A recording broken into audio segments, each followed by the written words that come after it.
Olá pessoal, seja bem-vindo a mais um capítulo do projeto História com o Professor Marcelo. E na nossa aula de hoje nós iremos debater o feudalismo, essa forma de organização social que vigorou durante grande parte da Idade Média, que é o período da história que nós estamos estudando desde a aula anterior. Lembra?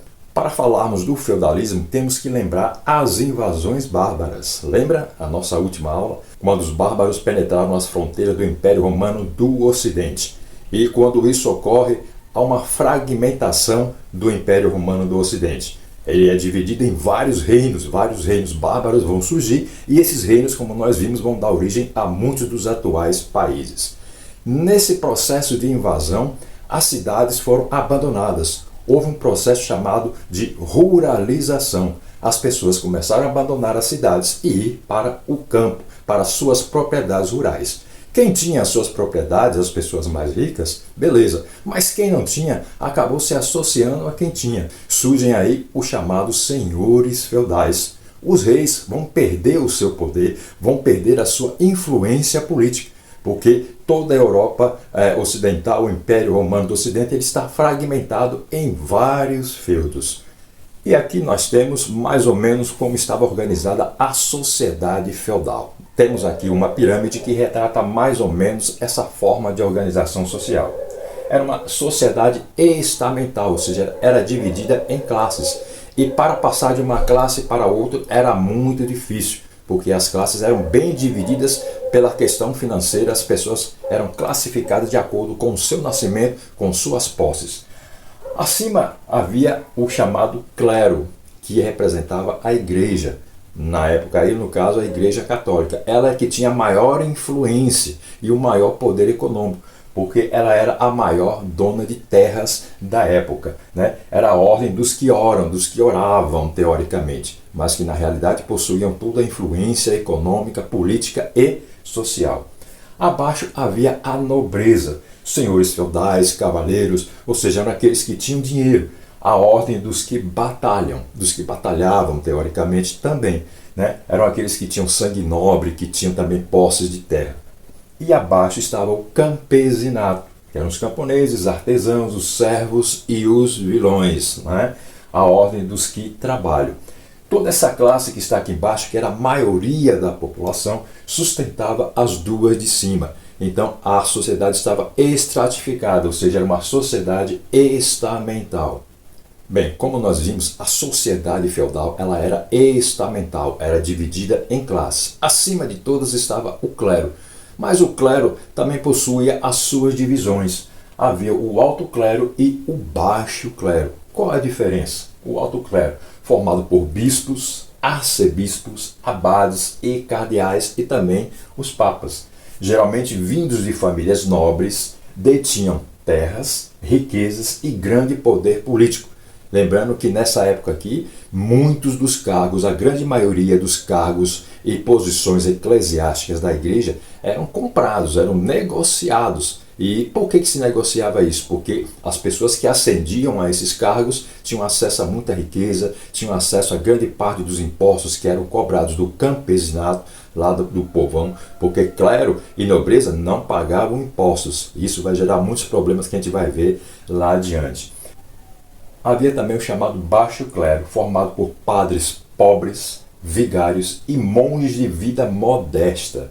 Viviam de forma parecida com os camponeses e tinham menor preparo intelectual. Esse baixo clero eram aqueles representantes da igreja que viviam mais ao lado da população, mais ao lado do camponês. Era aquele padre daquela paróquia, era aquele monge que vivia isolado do alto clero, ou seja, que vivia mais em contato com o povão. Portanto, tinha uma vida mais humilde e tinham menos acesso à educação do que o pessoal aqui do alto clero. Então, a igreja em si também possuía as suas divisões, como nós vimos aqui. E com relação às propriedades de terras, havia a divisão máxima que era o feudo. E como é que se organizava esse feudo, né? A divisão das terras. Nós temos aqui uma pequena imagem que ilustra mais ou menos o que era um feudo. Era uma grande fazenda, né? Uma grande propriedade agrícola, e era dividida principalmente em três áreas. Havia o manso senhorial, o manso servil e o manso comunal. Qual é a diferença? manso senhorial, como o próprio nome diz, terras de uso exclusivo do senhor feudal, o cara que era dono ali de toda a propriedade. Os servos trabalhavam nessas terras durante alguns dias da semana. Então o servo era aquele que não tinha propriedade e que se associava a um senhor feudal. Mas em troca desse pequeno lote de terra, né, que eles recebiam, eles tinham que trabalhar alguns dias da semana de graça para o senhor feudal. Afinal de contas, estavam morando na propriedade do senhor. Manso comunal, né, que a gente pode ver aqui na ilustração. Aqui o manso senhorial, onde tinha o castelo, a propriedade do senhor, e agora o manso comunal, como o próprio nome diz, comunal. Área de uso coletivo, como florestas e pastagens. Aí tanto os servos quanto os senhores tinham acesso a essa parte da propriedade que era chamada de feudo. E havia o manso servil, olha o nome aí. Lotes de terra cedidos aos servos para que pudessem plantar e sustentar suas famílias. Agora veja aqui a observação. Em troca dessa permissão, o servo pagava impostos e taxas ao senhor. Temos aqui o manso servil, que era onde o servo trabalhava para sustentar a sua família e também para pagar imposto ao dono ali da grande propriedade que era o feudo. Mas além de ter que trabalhar nas terras do senhor, havia algumas outras obrigações que o servo tinha para com o senhor feudal. Vamos ver? E nesta tela aqui nós temos obrigações dos servos. Dentre muitas que haviam, né? Porque a gente sabe que o servo não era dono da sua propriedade. Ele era dono de apenas uma parte. E essa parte ele trabalhava para sustentar a sua família. E eram vários servos com suas famílias. Portanto, várias famílias habitavam dentro do feudo. E todas essas famílias tinham obrigações para com o dono do feudo, que era o senhor feudal. Vamos ver algumas dessas obrigações. A corveia, trabalho gratuito nas terras do senhor por cerca de 3 dias da semana. A gente viu isso há poucos instantes. Além de trabalhar na sua propriedade, ele tinha que dedicar pelo menos 3 dias da semana para trabalhar de graça na propriedade do senhor feudal. Havia a talha. Parte da produção é do senhor. Tudo aquilo que ele plantava, milho ou qualquer outro produto, na hora da colheita, boa parte dessa colheita tinha que ser entregue ao senhor feudal, que era dono de toda a propriedade. Haviam as banalidades, pagamento pelo uso de utensílios do feudo.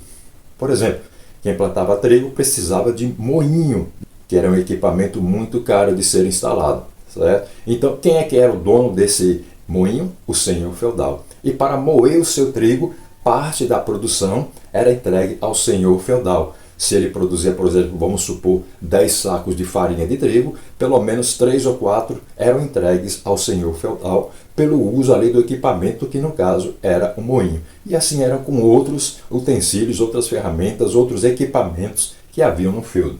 Havia também a formaliagem, que era o pagamento para casar. Interessante isso, né? Se os servos entre si resolvessem casar, eles tinham que pedir permissão ao senhor feudal. E essa permissão era dada em troca de pagamento. Havia a captação, pagamento pelo nascimento. Cada criança que nascia naquela família, o pai, os responsáveis, tinham que pagar uma taxa ao senhor feudal. Afinal, aquela criança iria crescer dentro do feudo do senhor. E havia a chamada mão morta, pagamento pela morte. Vamos supor que o chefe da família ali de servos falecesse. Se a família quisesse permanecer naquele feudo, porque o acordo era feito entre o chefe da família e o dono do feudo, o senhor feudal. Mas se o chefe da família falecesse, para que a família permanecesse no feudo, era necessário pagar uma taxa ao senhor feudal, que era chamada de mão morta. E havia outras obrigações, né, que vocês podem pesquisar à vontade. E se você ainda não se inscreveu no nosso canal, faça isso, inscreva-se, assista nossas aulas do começo ao final. Vá lá no YouTube, que estão disponíveis no YouTube, inscreva-se, deixe seu like, seu comentário, suas sugestões, porque como eu sempre venho dizendo, esse projeto não é meu, esse projeto é nosso, tá bom? Aguardo a sua inscrição se você ainda não se inscreveu. Vamos agora à nossa dica de cinema. Tem um filminho especial relacionado ao nosso assunto. Vamos ver que filme é esse? E o filme de hoje é Robin Hood, O Príncipe dos Ladrões, um filme de 1991. Esse filme ficou muito conhecido pela sua trilha sonora, depois vocês podem pesquisar aí no YouTube, gravada por Bryan Adams, que se tornou muito conhecida graças também a este filme, né? A direção é de Kevin Reynolds. E o elenco principal desse filme, Kevin Costner, que é esse rapaz aqui que fez o papel de Robin Hood, Morgan Freeman, que fez o papel de Azim, havia Alan Rickman, que fez o papel de xerife de Nottingham, e Mary Elizabeth Mastrantonio, que fez o papel de Marion. Havia também Christian Slater como Will Scarlett e Sean Connery, que teve uma participação especial como Rei Ricardo.